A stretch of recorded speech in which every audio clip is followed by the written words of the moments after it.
Brasil que eu amei desde guri. Cooperar e prosperar com esse parceiro é contar com quem tá sempre aqui.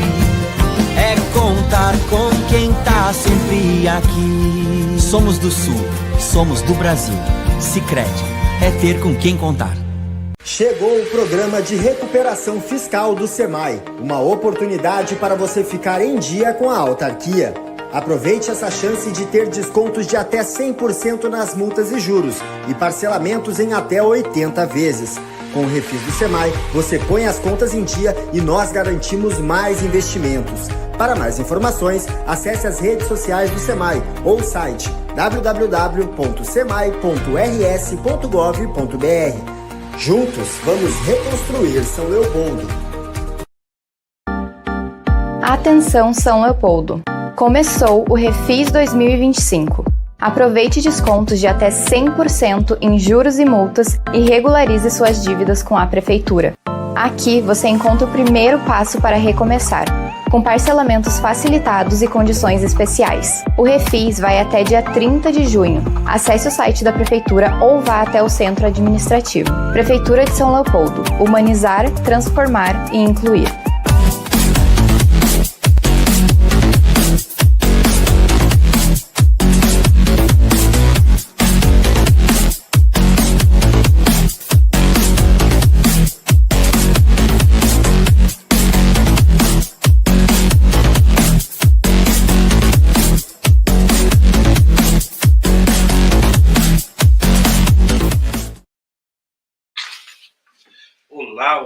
Olá, muito bom dia aqui diretamente dos estúdios da Rádio TV Start, do Grupo Start de Comunicação. Eu, Bado Jacob, na companhia dos jornalistas Alexson Gabriel e Mariana Santos, estamos começando mais um programa Start News, o programa de todas as manhãs, né? Hoje é quinta-feira, um dia assim meio estranho, com muita chuva, com muito frio, mas quem vai falar sobre isso aí é o Alexson Gabriel. Bom dia, Alexson. Bom dia, Bado. Exatamente. A nossa querida São Leopoldo amanhece gelada, faz exatamente 10 graus nesse momento, depois de uma noite muito chuvosa. A tendência, Bado, é que amanhã, sexta-feira e sábado, a gente tenha tempo limpo, mas frio.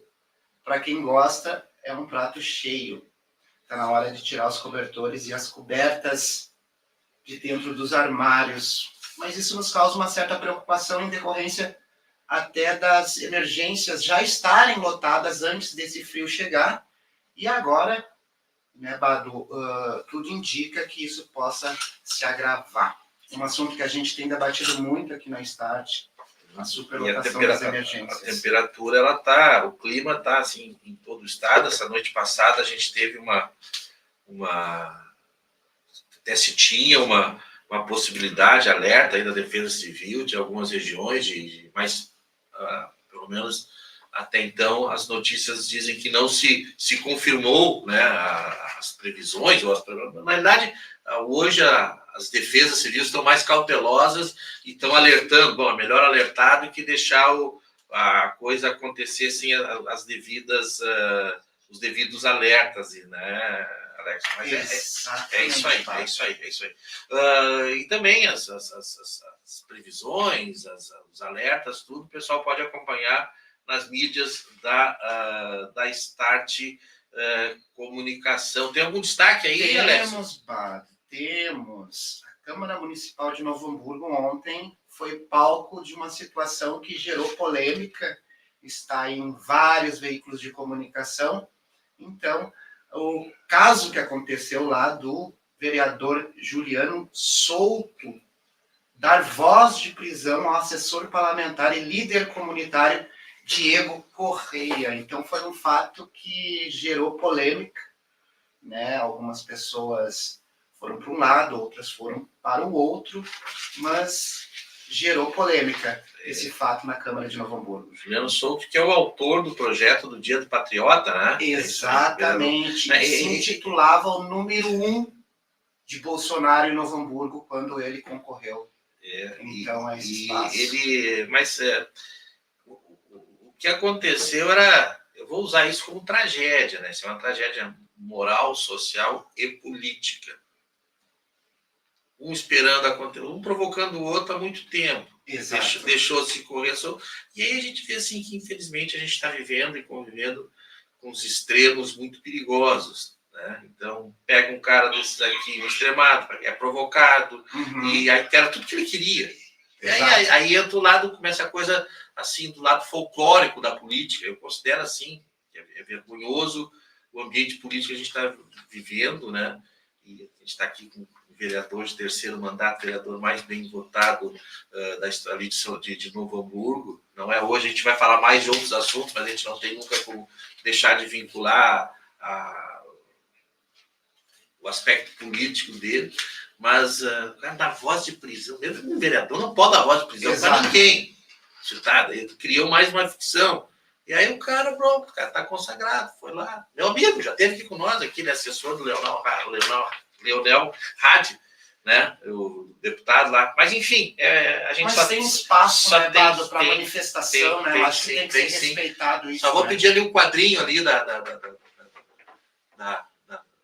do programa ali, né, que não foi colocado para identificar os nossos convidados e até o programa ali. Vou pedir essa gentileza aí para a mesa aí.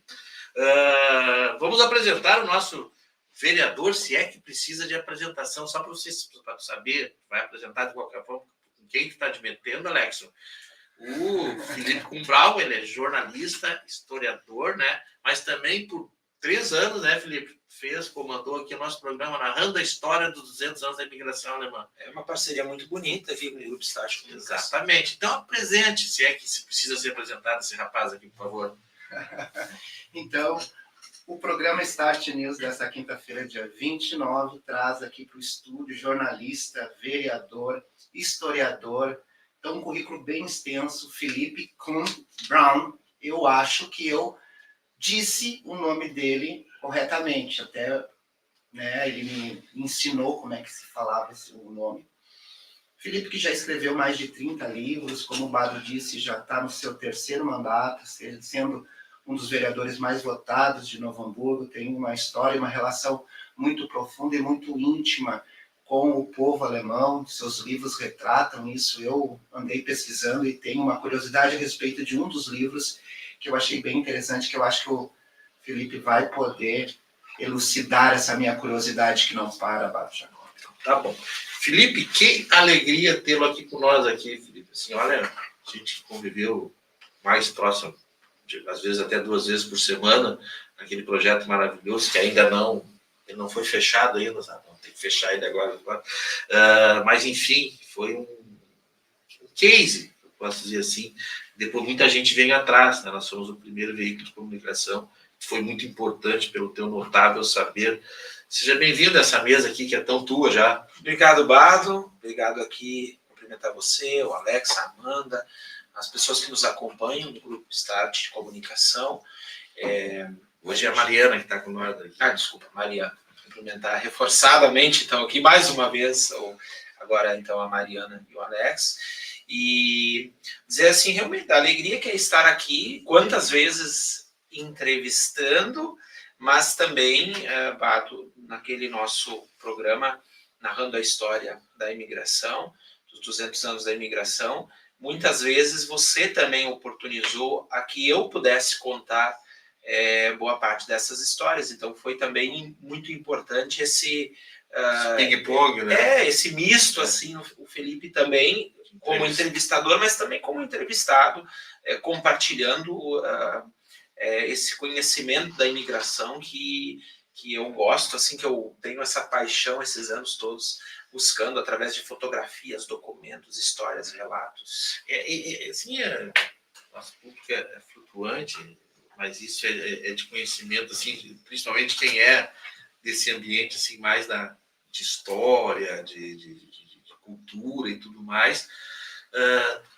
Tu tem o maior acervo de fotos sobre imigração alemã, sobre isso aí tudo, né? O maior acervo Sim. de fotos. Fotografias antigas, estou chegando a quase 47 mil fotografias antigas. Mesmo que aproximadamente 11 mil são originais, mas o restante são 11 cópias. mil é aquela, que foi aquela tirada. Exato, que o pessoal ainda presenteou, doou, porque sabia que eu guardaria, que eu estava formando esse acervo. Agora, de certa forma, em imagens digitalizadas, catalogadas, uma boa parte delas identificadas, são 47 mil, praticamente, fotografias que contam capítulos importantes da história da imigração alemã aqui do nosso estado, mas também do nosso país e ao redor, como Nordeste do Sul do Paraguai, outras regiões aonde ou para onde eles emigraram, já estabelecidos aqui, né? Porque o São Leopoldo é o berço e as cidades aqui em volta, ao lado de São Leopoldo, são as velhas colônias, né? Como são conhecidas assim, popularmente, as cidades assim mais antigas ali da imigração. Até, vou te falar um pouquinho disso aqui, não é todo dia que a gente consegue te trazer aqui, eu vou te dar uma discussão hoje aqui. E até assim, porque isso é tão interessante. São Leopoldo, o berço da colonização alemã, é direito adquirido, é nosso, né? Até teve gente que quis, que isso é uma lei nacional, né? Acho que foi o tempo da Dilma, ela fez, foi na época isso, da ex-presidente Dilma, mas daí parece que teve gente daqui que quis tirar isso nosso para passar lá para o Rio de Janeiro, lá que teve alguma coisa para participar, mas enfim, São Leopoldo tem esse direito adquirido, vamos dizer assim, essa coisa maravilhosa de ser o berço, mas isso logo em seguida, né, a gente já teve, eu pego o exemplo ali eu acho que foi o primeiro, que foi ali a colônia de Torres, né, também ali em seguida, acho que um ano depois, já estava, eles já foram para ali, né, já começaram praticamente 2 anos depois, né? ali para cima, são hoje várias comunidades ali próximas. Foi uma imigração que não teve tanto êxito, mas também, olha o quão afastados estavam. Naquela época, exato, né? Era longínquo, ali não tinha estrutura, exato. Aqui era precário. Então, o que dirá lá? E depois, e antes mesmo, né? Nós temos outras colônias que não prosperam como prosperaram aqui, ou como houve esse desenvolvimento aqui. Justamente São Leopoldo se torna um celeiro, a agricultura muito forte. Temos que imaginar que São Leopoldo, quando se torna município em 1846, tinha uma área geográfica N vezes, e até São Sebastião do Caí, Nova Petrópolis, outro lado lá, Parobé, aquela região, até Sapucaia, um pedaço de Esteio, né, mas especialmente Sapucaia. Então, essa área geográfica se torna um grande celeiro, para o Estado, e durante décadas, e também um funcionamento que os alemães dão para a indústria, ao ponto de que... Até porque esses imigrantes tinham uma afinidade artesanal bem interessante, né? Se diz que no início 10% deles eram artesãos, né? O ferreiro, o sapateiro, artesão que eram os industriais da época, né? Os que depois foram, né? Ateliês, fabricantes que surgiram depois indústrias de metal, com esse início, couro, exato, madeira, com esse embrião, com esse começo da... Só que o que acontece? Eu peguei alguns livros recentes, também estou pesquisando sobre isso e adentrando mais sobre esse capítulo da história, em que é interessante que nas décadas ali de 1870, 1880, a economia industrial aqui era a maior do país, depois que se perdeu para São Paulo. Então, para ver a importância desses que aqui vieram, se estabeleceram e ajudaram. Era um perfil diferente daquilo que existia no Rio Grande do Sul, que eram grandes latifúndios. Exato, né? Não, e o Sandro Blume e eu, quando escrevemos o livro sobre São Leopoldo, que você divulgou tão bem, participou junto, e foi um capítulo importante assim para nós, como pesquisadores e escritores, termos escrito esse livro, né? Esse foi um capítulo... e a gente lançou ele ainda em 2023, 199 anos da imigração, e a gente buscou relatórios do antigo Conselho Municipal, que são relatórios onde muitos portugueses diziam assim, mas os alemães acabaram com os nossos latifúndios, mas olha, a gente tinha gado aqui solto, agora nós não temos.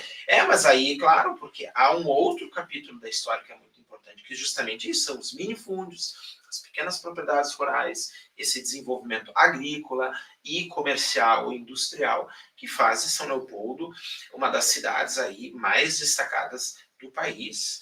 E se a gente vai para os livros de história, e aí São Leopoldo, não só pelo seu destaque, mas por ser o berço e por ser a cidade-mãe de 40 municípios aqui da região, ou dessas regiões aqui em volta. Já temos bisnetos, tetranetos, né? Que se a gente olhasse, por exemplo, Picada Café. Picada Café se emancipou de Nova Petrópolis, que se emancipou de São Sebastião do Caí, que se emancipou de São Leopoldo.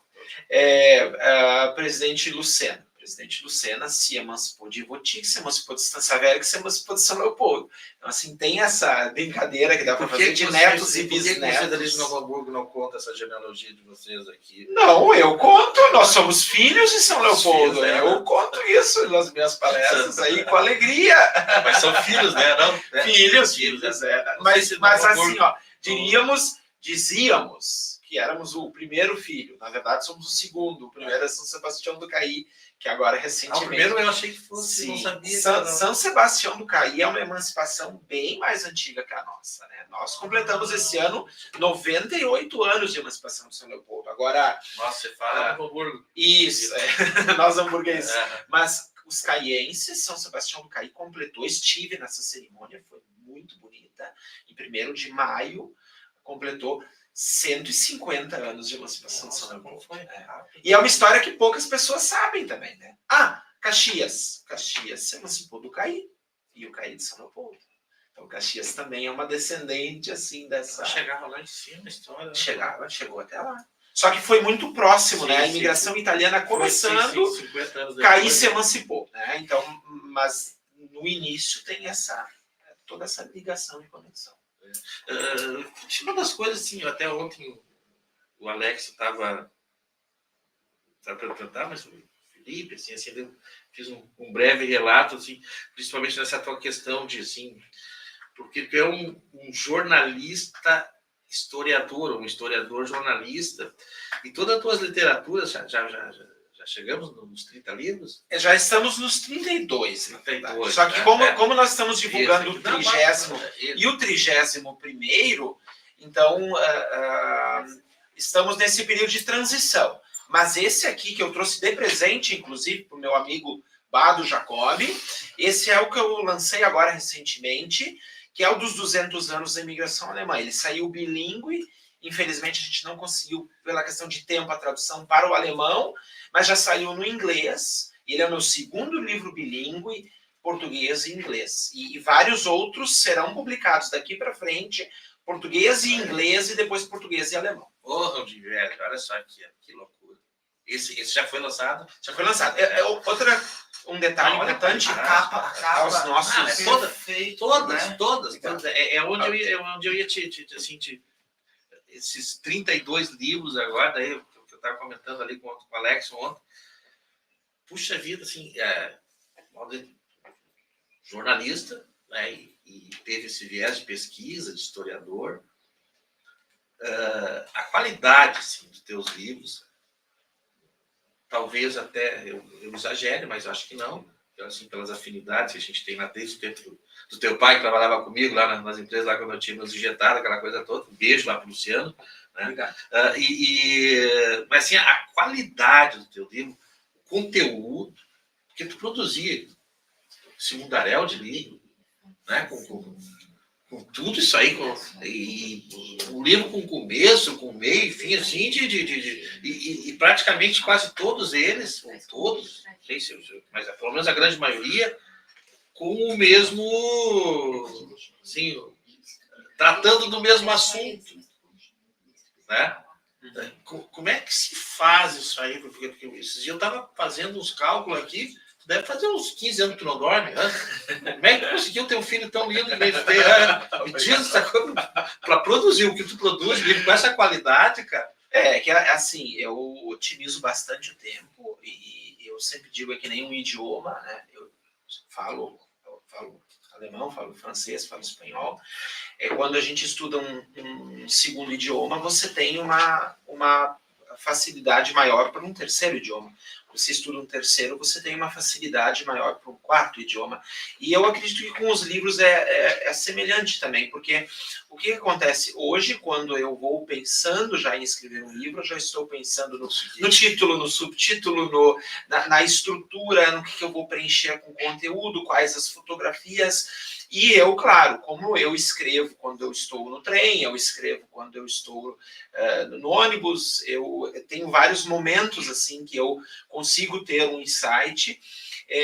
E também sábado é um dia bom para mim, que parece que sábado geralmente também estou muito na rua, mas assim, eu vou também, por exemplo, de manhã eu não tenho a mesma facilidade para escrever que à tardinha ou à noite. Então, bem, à noite eu tento reservar quando posso, né, um tempo lá para escrever.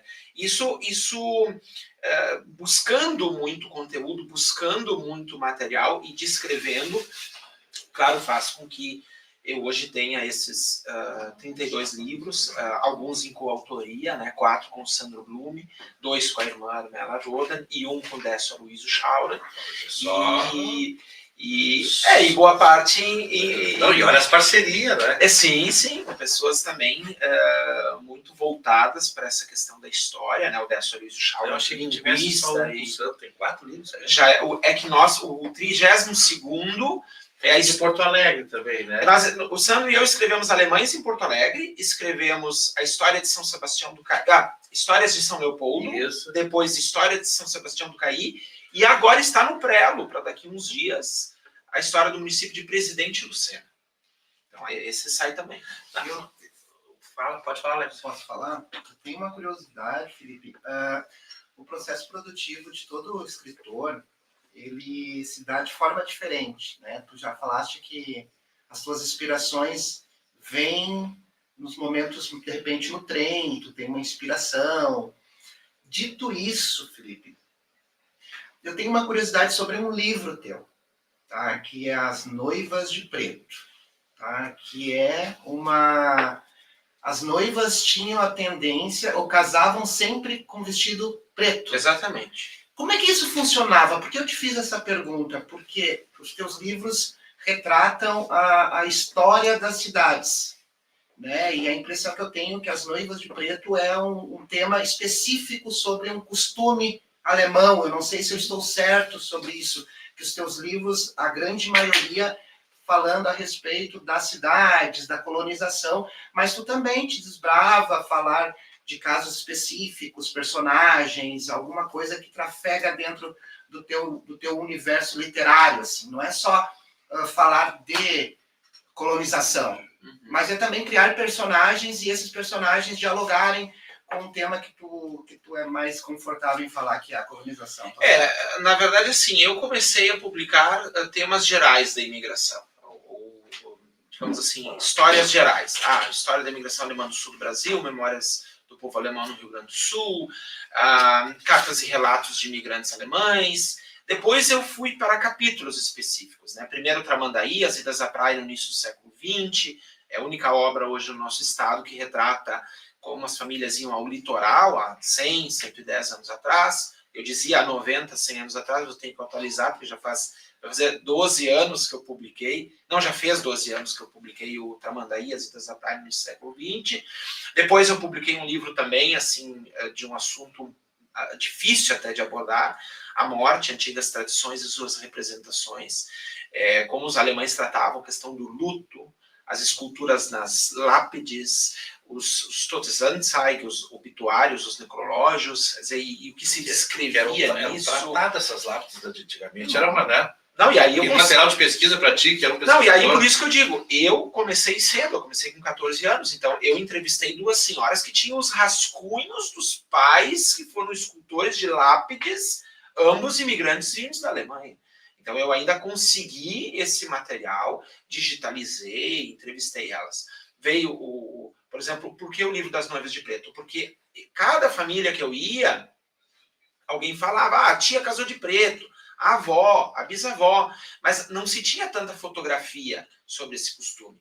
Mas claro que na época, já tendo talvez 35 mil, 36 mil fotografias antigas, há uns 8 anos, opa, então agora disso, aí eu separei, eu tinha 250 fotografias só de noivos de vestido preto. E aí, não, por que casavam? Claro, principalmente pela condição financeira, que era difícil, porque o preto usava muito mais do que o branco. Então, fiz esse panorama, busquei, selecionei as melhores, assim, que eu via na qualidade da imagem,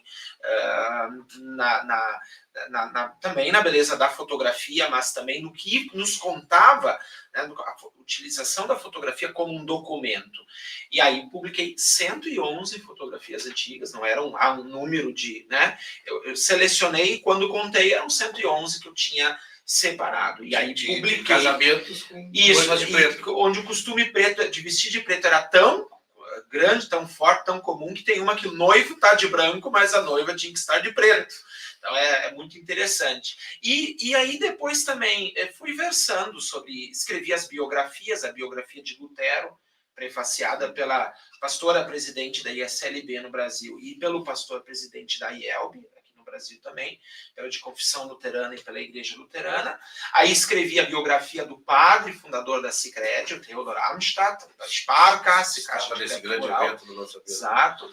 E então, assim, eu gosto de ter esse trânsito no sentido, assim, bem, a história geral, os capítulos, hoje já as biografias, né, Lutero e Amstadt, e também as histórias das famílias, né, da família Kuhn, e agora tem 2 famílias a publicar as genealogias nesses próximos meses, e aí sim... 2 famílias, porque é parente de 95% das famílias do o pessoal tinha um colega que ia trabalhar comigo para o interior, né, quando trabalhava na assessoria na Assembleia Legislativa do Estado, ele dizia, pá, mas não pode, a gente vai nessas colônias, se não é teu parente, é parente da tua mulher, né? Eu disse, sim, mas é que todo mundo vem de famílias, assim, grandes, né, os meus avós, o que tinha menos, eram 8 irmãos, né, e aí, com tudo isso, veio... e aí a história dos municípios, né, que já são 10 municípios que eu escrevia, e aí essa parceria com o Sandro Blume tem dado muito certo. Sou muito parceiro do Sandro, assim como o Sandro é meu parceiro, nesse trabalho em conjunto.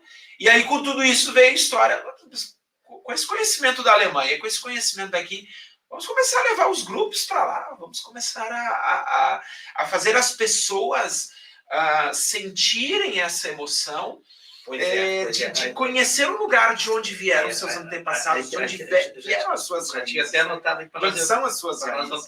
Eu trago aqui nesse lance muito importante que tu está realizando também, entre tantos feitos. Mas assim, só para... Essa das noivas de preto, assim, que casavam de preto, no caso, né? Ela tinha um viés econômico e social, comportamental, assim, ou era mais a questão econômica, bom, o preto era o que sim, tinha para o momento dela? Descobrindo mais a fundo, sim, a questão econômica, né? Então, se conta, se tornou, na verdade, um conto de que, então, na primeira noite era com o senhor feudal e não com o seu noivo, portanto casavam de preto pelo luto, mas averiguando essa história em específico na Alemanha, descobri que realmente não era isso, porque na verdade a mulher não tinha o direito de protestar, né? A mulher não tinha o direito de, infelizmente, era tudo tão difícil para a mulher, então o preto era realmente por uma questão econômica, né? E a partir de 1840, com o casamento da Rainha Vitória do Reino Unido, que então ela utiliza o branco, então pelo menos em boa parte da história, exato, né? Só que veja bem, nós temos fotografias ainda aqui do final dos anos 30, quer dizer, 100 anos depois, um costume, uma moda não era como hoje, assim, uma rapidez, porque tem a internet, porque tem a televisão, né? Isso demorava décadas ou um século para que virasse essa chave. Tá certo. Pelos caminhos dos antepassados, já está indo para o quinto grupo agora, o que nós vamos levar ano que vem.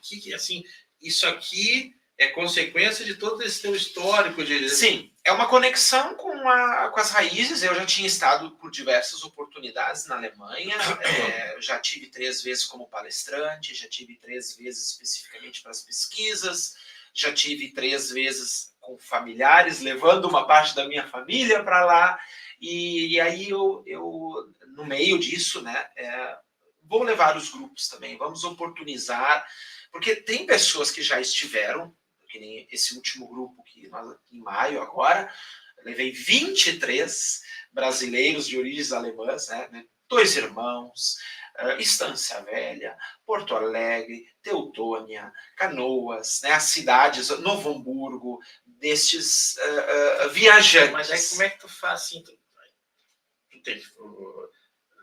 pesquisa, bom, tô levando lá para... Eu faço primeiro assim, bem, eu visito os roteiros antes. Então, por exemplo, a rota dos vinhos eu conheço, a rota das cervejarias, a rota do enxaimel, a rota das ocupações romanas, medievais, os povoados medievais, claro, uma parte, mas hoje já são aproximadamente 160 cidades ou povoados que eu conheço dessas idas todas para lá, né? Então, o que acontece? Eu monto um roteiro diferenciado e específico. Quem vai comigo vai naquele roteiro. No próximo roteiro não vai ter repetição de um ou outro local que é muito especial, que o pessoal pede para ir novamente. Tipo Rotenburg-Obtertauber, que é uma cidade medieval cercada pela muralha e pelas torres, a cidade turística, inclusive, mais visitada da Alemanha, e também uma cidade que imigrantes que se estabeleceram aqui também eram de lá. Então não é só uma conexão apenas porque é uma cidade turística na Alemanha. Mas nem era Alemanha na época? Sim, nem era, exato. Era Francônia e depois pertenceu à Baviera. Só que comum era mais ou menos o idioma, né? E ainda os dialetos diferentes, exato, né? Que se aproximavam em algumas questões. E aí, mas levo que nem agora. Claro, o primeiro grupo que eu levei em 2020, eu levei na vinícola mais antiga da Alemanha, que tem 900 anos, que é um espetáculo o lugar. Imagina, dentro de um mosteiro, e nada mais nada menos o mosteiro onde foi filmado, onde foi gravado o filme Em Nome da Rosa. Então você tem várias conexões com esse lugar. E essa vinícola? E com essa vinícola. E aí eu levei o grupo para lá. É claro, agora, o 4º grupo que eu levei novamente para lá. Né? O 2º e o 3º não, mas de tanto em tanto tempo eu vou curtir essa vinícola, mas sabendo também, o Bado confirma comigo, Felipe, eu quero ir, eu estou muito entusiasmado. E eu tenho, inclusive para alguns, só que tem que ser os que confirmam no início. A gente consegue colocar, às vezes, algo a desejo do viajante. O Bado quer ir para a Alemanha, confirmou o pacote com a agência, que o Felipe está fazendo, né, esse trabalho, e está indo de guia, mas o Bado tem muita vontade de conhecer um vilarejo lá, próximo de onde nós estaremos, de onde veio um trisavô. A gente, muitas vezes, consegue encaixar. Então, uma parte do grupo vai também para os lugares onde vieram seus antepassados. Felipe, uma curiosidade sobre isso. A Alemanha,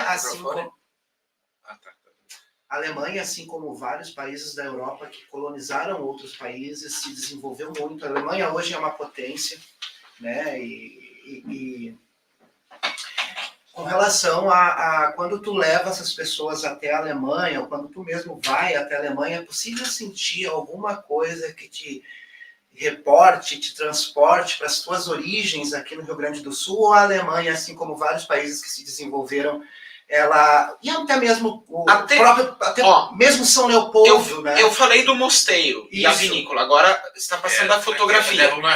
Inclusive, né, essa foto, por exemplo, representa... Por quê? Porque muitos dos nossos imigrantes eram viticultores. Eles produziam cerveja bem, dependendo da região. Os que vieram para cá, muitos eram produtores de vinho. Os que vieram do Mosela, que vieram do Meno, que vieram do Reno, que vieram do Nahe, falando dos rios, né? Um dos locais de maior produção, e onde certamente o pessoal em algum momento passou, era este lugar que eu mostrei, o mosteiro de Eberbach, perto de Frankfurt. Então, esses lugares, eles sim se conectam. Claro que o que acontece? Eu levo lugares que se conectam com a história dessas famílias, como também com a história da Alemanha. Por exemplo, levo para Frankfurt. Frankfurt é uma região de onde vieram muitos dos nossos imigrantes. Então, fizemos um passeio, nesse roteiro, fizemos um passeio fantástico, assim, o centro histórico de Frankfurt. Frankfurt é uma cidade muito destruída na Segunda Guerra Mundial. Sim. Ela tinha 2.000 casas antigas, e depois dos bombardeios aéreos dos ingleses e dos norte-americanos, 10 casas ficaram de pé. E agora, em 2013, a cidade de Frankfurt investiu 100 milhões de euros e reconstruiu 80 casas, como elas eram antes dos bombardeios de 1944, 1945. A preservação da história, da arquitetura, exato, é muito forte nos países europeus. Isto. Como tu está relatando, na Alemanha, muito mais ainda. E eu levo o pessoal a ver isso e explico essa história para o pessoal. Então, por exemplo, nós fomos, acho que se a gente também tem outras fotos que a gente possa ir mostrando, né? O porto, a cidade onde os imigrantes embarcavam, né, pelo rio Reno para subir ao norte do que hoje é a Alemanha, igrejinhas antigas, um ou outro castelo. Claro, os nossos antepassados não moravam em castelos, mas castelos que representam a história. Ó, por exemplo, essa sala... Essa sala, ela é do castelo Neuschwanstein, do rei Ludwig von Wittelsbach, da Baviera. Claro, as pessoas poderiam dizer assim, não, mas essa sala, o castelo do rei Ludwig fica na Baviera. Poucos imigrantes nossos, por exemplo, vieram da Baviera. Mas essa sala é uma cópia da sala, do salão de festas, do castelo de Eisenach, do castelo Wartburg, na Turíngia, onde Lutero traduziu a Bíblia, o Novo Testamento, do grego para o alemão. Então, o que eu fiz com o grupo? O primeiro castelo do grupo que a gente visitou foi o castelo onde Lutero viveu por uns meses. É escondido lá, escondido, né? Exato, né? E lá eu levei eles num salão semelhante a esse, e eu disse, o último castelo que nós vamos visitar tem um salão igual, que é cópia daquele. Né? Aqui, por exemplo, Salzburg, na Áustria, porque eu não levo só para a Alemanha, levamos para a França, levamos para a Bélgica, levamos para a Áustria. Né? Então, aquela foto seguinte era da casa onde viveu Wolfgang Amadeus Mozart. Uma que ninguém conhece, não, o pessoal sempre, né? Então imagina, né? Não apareceu ninguém que era parente lá do Mozart, né? Não, o Mozart, a linha direta se extinguiu. Não. Ele era austríaco. Só que o que acontece? Eu levei, porque Salzburg, numa região fronteiriça, também é uma região que mandou imigrantes para cá, né? E Salzburg, eu disse para eles, vamos conhecer o centro histórico, mas vamos conhecer uma casa, aliás, um casarão, Mozart não vinha de uma família humilde, onde viveu um dos maiores nomes da música, e essa é a casa onde está mundialmente o maior acervo fotográfico documental, quer dizer, fotográfico do que veio depois, porque na época dele não tinha fotografia, mas assim, ó, pinturas a óleo, documentos, flautas, partituras escritas por ele, piano dele, quer dizer, lá dentro. E outra coisa, ele teve uma morte precoce, ele faleceu com 35 anos em Viena, capital da Áustria, onde ele viveu 10 anos, no auge do seu sucesso. Mas que era ele ou Beethoven? Era o Beethoven. É. Então, essa conexão com a história dos imigrantes e com a história desses lugares. Por exemplo, aqui, volta um pouquinho, por favor. Nós estávamos na frente. Essa foto aqui, o guia não tá porque eu fiz a foto, viu? Esse é o meu grupo, o nosso pessoal ali, de várias localidades, e em frente à Porta Nigra. Só volta um pouquinho ainda, por favor. Porta Nigra, o portão romano, porque a Trier é a cidade mais antiga da Alemanha, ela foi fundada em 17 a.C. pelos romanos, era na época do Império Romano, né? Exato, então, aí visitamos por dentro a Porta Nigra, conhecemos ela, e olha como estava bem, a gente geralmente vai em maio, abril, maio, primavera, uma época muito boa de se viajar. O roteiro do ano que vem a gente está programando também nesse período. E essas conexões que o pessoal pode fazer. Poxa, Trier é a cidade de uma região de onde veio boa parte dos nossos imigrantes para cá. Mas a maioria das pessoas sabe que Trier já tem mais de 2.000 anos, né? Ou aqui fica em Gelweiler.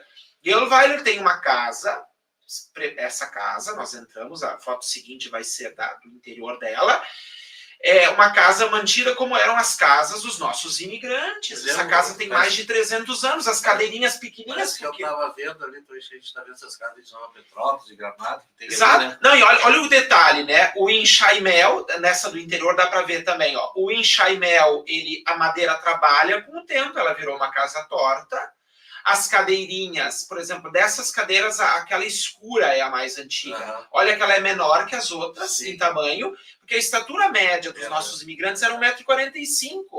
Então, se eles tinham essa estatura, por que a casa tinha que ser grande? Né? Vocês veem que não é alta a parede, não são altas as janelas. Por que as janelas são pequenas? O tamanho médio das pessoas. Né? E outra coisa, por que o vidro, hoje aquela parede, aquela janela, mesmo assim, ela não é de vidro. Ela tem um outro... claro, eles colocam tipo um plástico, quer dizer, plástico não tinha, mas o vidro, bem antigamente, também não tinha. Então, eles tinham que colocar panos nas janelas, porque o vidro era muito caro. Então, quando a gente visita uma casa dessas, uma reprodução, uma casa que se manteve, eles preservaram nesses 300 anos, como eram as casas dos nossos imigrantes, poder fazer o nosso pessoal viver isto. Poder escutar, aprender a história, mas ter esse... Olha o lustre ali, olha o que é o lustre. Velas. E bem próximo da mesa. Bem próximo da mesa, por quê? Porque o ambiente era escuro, especialmente no inverno, né? Para iluminar a refeição. Iluminar e aquecer. Felipe, tu falou da estatura. Gabriel, deixa eu só assim nossos apoiadores aqui, tá aqui, depois a gente já continua aqui. Sempre agradecendo e comemorando aqui os apoiadores da Sicredi. A Sicredi, né? Nossa grande apoiadora aqui para os diferentes momentos da sua vida. A Sicredi tem uma solução. Confira todas as possibilidades sicredi.com.br. Acesse Sicredi e saiba muito mais. Radiadores Bickel, 68 anos, participando do programa de São Leopoldo. Ali do Collor, 1157. IB Saúde, o mais importante é cuidar bem das pessoas. Pioneira Higienizações, esta faz, esta garante. Cavedon Pires Advogados, ali na São Joaquim 611, sala 1501, Direito Administrativo, Previdenciário e Trabalhista. O telefone é 3037-7888.comnet. Internet é com a gente. 3037-9727. O Domar Rocha, prints personalizados, 993-083-018. Livraria Stagledra, aqui na São Borja 413, também com lojas na Feitoria e Campinas. E aqui também o nosso Sesc São Leopoldo, né? Quer entrar em equilíbrio com o seu bem-estar? Inscreva-se nas aulas de Pilates do Sesc São Leopoldo. Os exercícios de Pilates são excelentes para fortalecer e tonificar os músculos do corpo, melhorando a postura e a flexibilidade. Sesc, a força do sistema Fê Comércio ao seu lado. Labela Dona Pizzaria, a melhor pizza da região, 993-69-3695. Lá em Novo Hamburgo também tem Labela, né? São bom, né? E o nosso Grupo Bravo, Clínica Veterinária, Hospital, Plano de Saúde, lojas com todas as variedades de produtos PET e produtos veterinários também. O contato é pelo 3589-3693, é o WhatsApp ali. Tudo isso comandado pela nossa doutora Amanda Bravo, também apresentadora aqui do programa... Como é que é o nome do programa, Alexio? VET. Sobre VET, né? Isso aí. Programa muito legal mesmo, aí que vai... É quinzenal, em seguida vai ser semanal ali. E também a gente tem o Refis, né, o nosso Refis do SEMAI, que está oferecendo a oportunidade para quitação de dívidas com até 100% de desconto nas multas e juros gerados por atrasos e inadimplência. O que é que tu ia perguntar ali para o Felipe ali?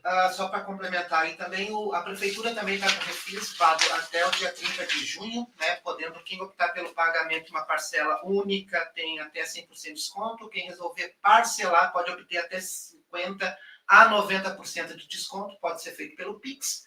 Acesse no site da prefeitura ou se dirijam até a sede administrativa, que ali o pessoal está esperando para fazer então essa renegociação, essa negociação. Sim, Felipe, tu falaste da questão da estatura, que a estatura dos imigrantes era uma estatura baixa e determinava também, então, a construção arquitetônica ali, a arquitetura das casas.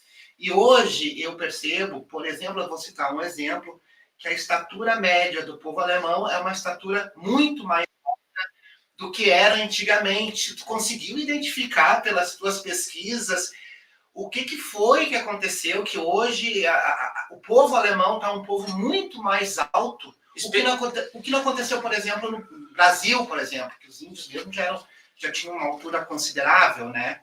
Mas a melhora da alimentação em si, porque a alimentação...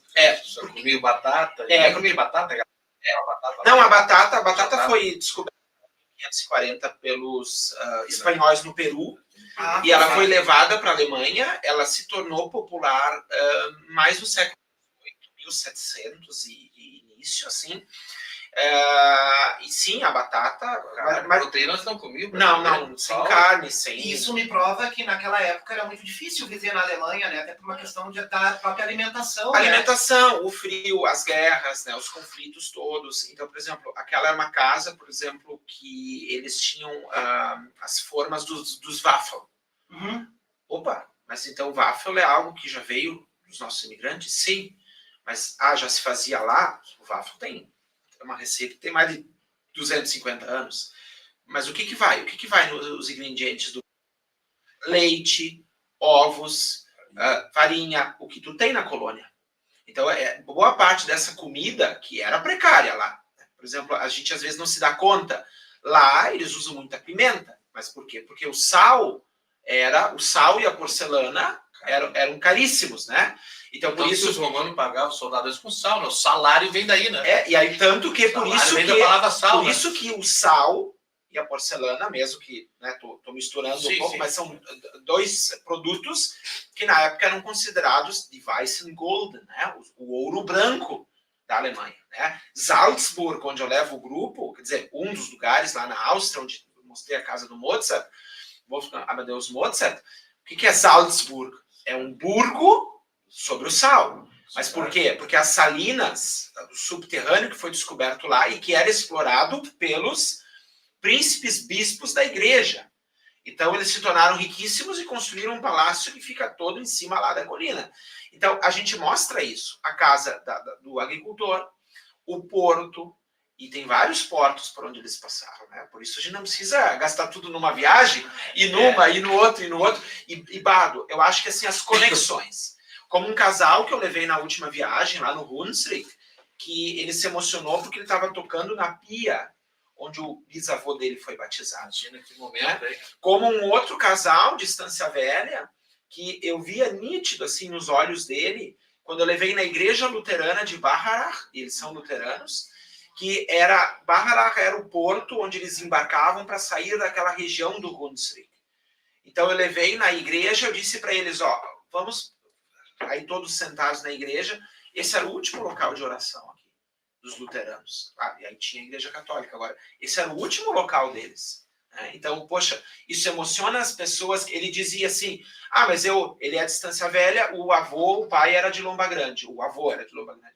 Nossa, mas eu ouvi sempre meu avô dizendo de um lugar que para mim era um lugar que ir a esse lugar, pisar nesse lugar, parece que completou uma parte da minha história. Porque ele dizia, eu estou ouvindo meu tio-avô em Lomba Grande, junto com meu avô contando a história do meu trisavô, do avô deles. Estava lá, né? Exato, né? Quer dizer, que saiu de lá. Então, e estabelecer essas conexões é sim um elo emocional com a própria história das pessoas que participam. E uma coisa assim, porque hoje a gente vê a memória, né? Alguns setores da nossa sociedade são muito seletivos em sua memória. Quem vê falando assim, a gente vê algumas manifestações que parece que todo esse pessoal que está aqui hoje, ou boa parte, pelo menos, se considera herdeiros, né, ou descendentes de príncipes nobres alemães, né, que vieram daquela região lá. Na realidade, eram sem terra, praticamente. Pessoas são muito áreas humildes. sociais, né, que vieram São para pessoas cá. muito humildes, a imensa maioria. As pessoas saíram lá por esses conflitos, por essas Se dificuldades. tivesse bem, não todas. teria entrado num barco para atravessar. Essas crises políticas, econômicas, sociais, que fizeram com que as pessoas emigrassem. E aí eu digo, veja bem, né, vieram numa situação tão difícil, aqui construíram, só que, eu sempre digo, nós temos uma conexão que muitas vezes o próprio pessoal lá na Europa não tem. E não estou falando só dos alemães, né? Sim. Isso acontece com os outros grupos também étnicos. Porque o que acontece? Nós ouvimos essas histórias de geração a geração. Né? Eles não ouvem. Porque lá eles ficaram lá, né? Eles têm essa... Agora, uma coisa que eu preparo também para os grupos. Tem pessoas lá que acompanham parte do nosso roteiro. Tem um historiador que nos acompanhou, eu preparo um pouco da genealogia das famílias que vão conosco. Então, para fazer essas conexões. Não é botar dentro de uma viagem. Não, eu sempre digo, as pessoas que fazem o investimento de um pacote conosco, né, com a agência, comigo, claro, com a agência, mas assim, o Felipe é o guia, é o tradutor, é o que acompanha, é o historiador, é o que conta essa história. Tanto o trabalho da agência quanto o meu é transformar esta a melhor viagem. Tanto para quem foi outras vezes para lá, quanto para quem está indo pela primeira vez. E essas viagens que tu faz, Felipe, elas acontecem mais ou menos, claro que é tudo via agência, né? Porque umas 2, 3 vezes por ano que tu leva esse pessoal para lá. Hoje tem sido uma vez por ano, mas pela procura que tem crescido bastante, a gente já está preparando 2, por exemplo, ano que vem nós faremos 2. Se eu quiser ir para lá, Felipe, contigo, isso, sendo guia, eu procuro a tua agência que faz isso. A pessoa pode procurar, só que a pessoa pode procurar o Instagram que a gente criou pelos caminhos dos antepassados. Sim. Pode adicionar ali pelos caminhos antepassados.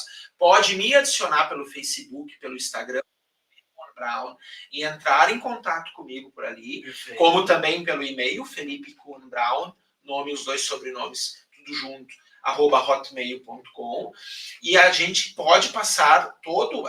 esse é o roteiro, esses são os lugares, né? A gente sempre deixa o início um pouco em aberto. Nossa, eu gostaria de tal lugar, será que é próximo, será que dá para fazer, né? Há essa possibilidade. Assim, há essa possibilidade de construir, né? Especialmente com os que confirmam no início, e aí a gente direciona, eu mostro e a gente direciona para a agência para que aí é feito todo o trâmite, a pessoa como vai fazer o investimento. Sim, que interessante. Então a pessoa procura a agência e... Sim, procura a mim, depois eu direciono, a agência faz essa parte, só que depois eu digo, comigo as traduções, todo o início, meio... e outra coisa, essas fotos que vocês viram ali, boa parte delas são feitas por mim, porque eu gosto de fazer fotografia. Quase não aparece nas fotos. Então. Uma outra vão estar ali, né? E outra, até um amigo disse, mas a gente procura sempre, enquadrar da melhor forma possível, registrar, né? Eu sempre digo, às vezes, vou levando o grupo, alguns repetem, né? Sim. Algumas pessoas gostaram tanto que vão no próximo ou vão no outro, intercalam, né? Nesse grupo nós tínhamos 3 pessoas dos 23 que tinham ido no anterior. E aí é interessante que o pessoal, muitas vezes, assim, já até fica posicionado. Felipe, me registra aqui, fotografa.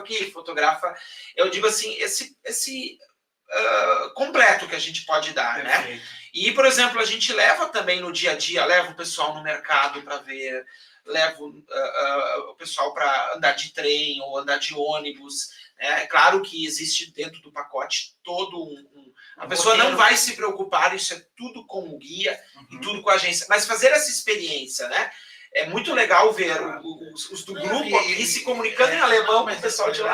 Acho não, com certeza, toda essa operação, ela tem um plus a mais, primeiro assim, ter um conhecimento que dificilmente... Olha o nível do guia. Vamos começar por aí. Não, mas olha só. Não, e a gente pesquisa cada canto do lugar que a gente vai, né? Então, as pessoas vão chegar lá... Só estar do lado do guia já é um evento. É uma retaguarda muito legal, assim. Mas depois a gente vai preparar um material, esse nosso bate-papo durante a tarde, a gente vai O pessoal vai pegar contigo todas as informações e vamos passar. Felipe, esse livro aqui já está nos Sim, esse livro eu lancei ele, o primeiro lançamento foi em 29 de novembro em Rheinberg, na Alemanha, no Hunsrück, para 70 pessoas. E depois eu lancei ele na Fundação Sheffield, agora, aproximadamente uns dias antes dia 29 de abril foi. E esse já tem em uma outra livraria, mas também a pessoa pode adquirir diretamente comigo, pela própria na internet lá, nossas mídias sociais, a pessoa vai poder encontrar, né? Então, como eu disse, é um livro bilíngue, tem mais de 100 fotografias da imigração, registros importantes aqui das nossas comunidades. E aqui eu retratei os vales, desde o Vale dos Sinos, o berço, mas Vale do Caí, Rio Pardo, Taquari, Paranhana, essa região do entorno, como eu gosto de dizer, dos nossos vales, né? E no grupo agora tinha 8 pessoas de Santa Cruz do Sul. Então, assim, como o nosso trabalho também tem crescido para o Vale do Rio Pardo, né? Exato, e do quanto é importante para as pessoas. Qual é a média assim, de pessoas que vão nesses...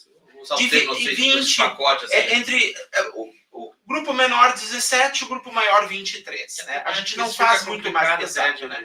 Para que a pessoa possa ter a minha atenção integral, atenção lá nos locais também integral, e que possa se sentir muito confortável fazendo esse passeio, fazendo essa viagem, conhecendo esses lugares. Dura quanto tempo, Felipe? Desculpa, Bárbara. Em torno de 2 semanas. 2 semanas? 2 semanas. Então a agência prepara tudo, translado, hotel, Sim. Alimentação, tá tudo incluso nesse pacotão. Sim, ali. fora almoço e janta, que ainda tem, né, lá Sim. um custo, mas assim, todo o restante. Passagem aérea ida e volta, translado, hotéis 3 a 4 estrelas, os tickets nos museus, os locais lá, tudo incluso no pacote. Deixa eu te fazer mais uma perguntinha rápida, fazer uma perguntinha, não, fazer só um registro, nosso Thiago, né? Que é leopoldense, né? Leopoldense, que tu... Como eu gosto de integração sempre. Integração italiano com alemão, ele é Agostini. Esse lado aqui. Como é que eu não tenho um personagem, né? Que tem do lado artístico, como é que é? O Totô em Lisboa. O Totô em Lisboa, né? Totô, né? Faz figuração. Então, um beijo pro Totô e pro Thiago aqui, que fez o Thiago, meio do campo. Quando eu levo ele para a colônia italiana, eu digo Agostini. Quando eu Né? levo ele para a colônia alemã, eu digo esse Agostini esconde um lado Reichsmacher. Tem toda a mãe dele, né? Tem esse... e mais, né? Mas isso a gente vai poder falar numa outra oportunidade. Estamos fazendo um roteiro pelos caminhos dos antepassados, sul da Alemanha, centro da Áustria e norte da Itália.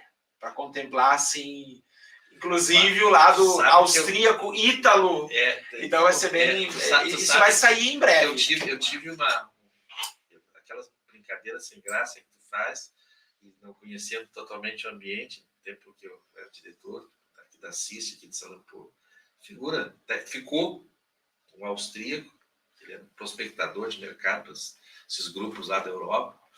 Ele criou a empresa aqui em Singer, aqui, ele que abriu ela, foi o primeiro executivo. Uma figura. Ficou morando, se apaixonou tanto aqui pelo Brasil, mas está morando aqui, tá? Se não vai mais embora daqui. Ele é austríaco, e aí naquelas reuniões lá da CIS, reuniões de festiva que a gente fazia da diretoria ali nas empresas, churrasco, daí o uísque, a cerveja subiu e deixava a língua solta. Eu fui dizer para eles, sei lá como é que fala, o austríaco era o alemão que não tinha dado certo, ele me deu. Dentro do pessoal que fala alemão, é o seguinte, ó, não chama um luxemburguês de alemão, não chamam um alemão de austríaco e não chamam um austríaco de alemão. Não, eu queria chamar um palmeirense de Curitiba. A terceira guerra mundial. Eu nunca vi, galera. Eu só falar isso. Deu uma aula de tá bom, brincadeira infeliz lá. Felipe, muito obrigado. Mais alguma coisa que tu queira fazer aí? Só assim, convidar as pessoas a acompanharem o nosso perfil no Instagram, pelos caminhos antepassados. Agradecer, Bado, de você poder divulgar, continuar assim toda a divulgação e desse momento importante, porque é uma incursão, que as pessoas fazem a a essa sua história e a lugares tão bonitos, né? Lá tão bacana assim visitar esses lugares. E obrigado a todas as pessoas que nos acompanham aqui no Grupo Start Comunicação. E até uma próxima. E esse aqui vai ter uma dedicatória aí para o amigo depois. Vou tirar aqui o filme aqui, né? Para o senhor e para a sua excelentíssima. E esse está lá em Gramado. Está lá em Gramado hoje, lá, lidando com assuntos de turismo. De turismo, que é uma referência aí na região. Tu conhece ela, isso até, inclusive, está fazendo agora. Começou um novo curso mais uma graduação na área do turismo ali. Eu só fico acompanhando as aulas lá, puxa vida, tem gente que não tem limite, né? Se dedica. Legal, isso é muito legal, as pessoas que buscam se aperfeiçoar e crescer. Muito obrigado, Felipe. Muito obrigado mesmo, sinto assim, hoje dia... Sabe aquele dia pesado, sabe?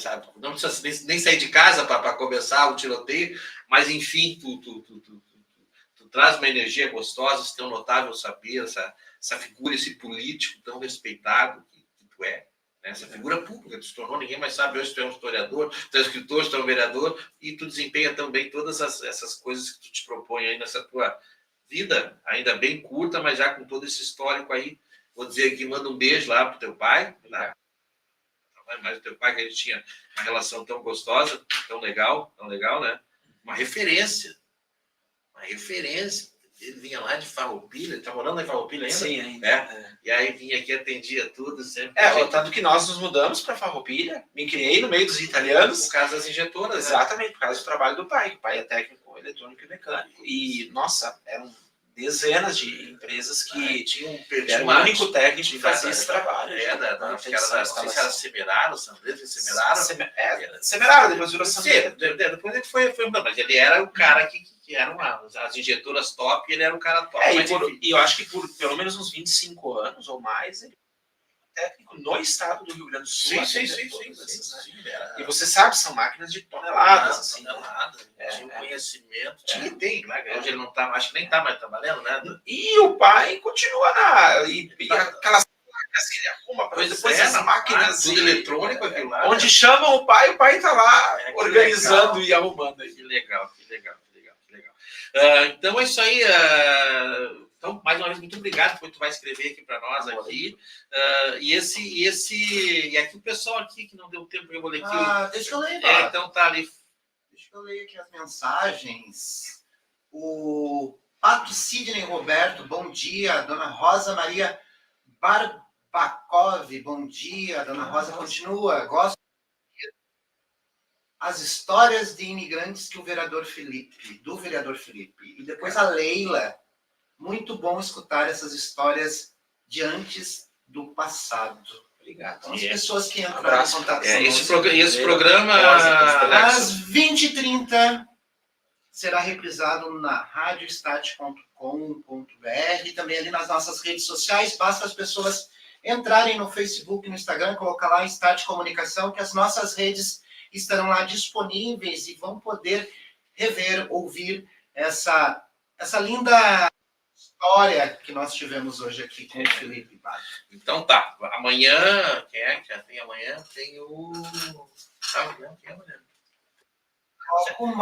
Logo mais tarde a gente anuncia. coloca, mas eu sei que já tem... Mas enfim, voltamos amanhã. Beijo!